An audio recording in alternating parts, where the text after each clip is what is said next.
let's start post-slavery. I'm going to ignore the thing about black people selling black people in Africa. Is that not true? Well, do you know how many black people were sold as slaves to each other in Africa? Well, millions were sold in the slave trade around the world. Are you talking about the transatlantic slave trade or before the transatlantic slave trade? Transatlantic slave trade. Okay, yeah, but that was by white people, again. What you mean it was by white people? I'm saying that black people enslaved other blacks and sold them to white people. It is not going to be possible for that to happen if the warlords or the African chiefs, basically the African chiefs, were selling their kinsmen to these, European slave traders. Because there's no way military-aged men and women are going to be enslaved by a group of few Portuguese men. So they took their military-aged men and women, their kinsmen, and in exchange for gunpowder and dry gin, or sometimes in some cases mirror, ordinary mirror.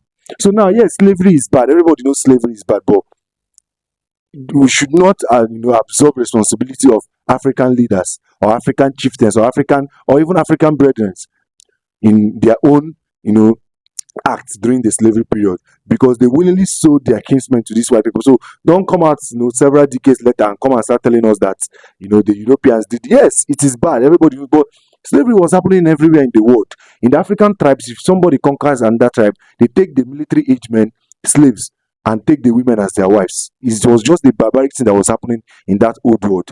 It doesn't mean that the Europeans don't have a form of responsibility, but that doesn't absolve Africans of the responsibility. So this constant, victim mindset or victim blaming or, stating that the Europeans did this and that is not going to fly in 2026.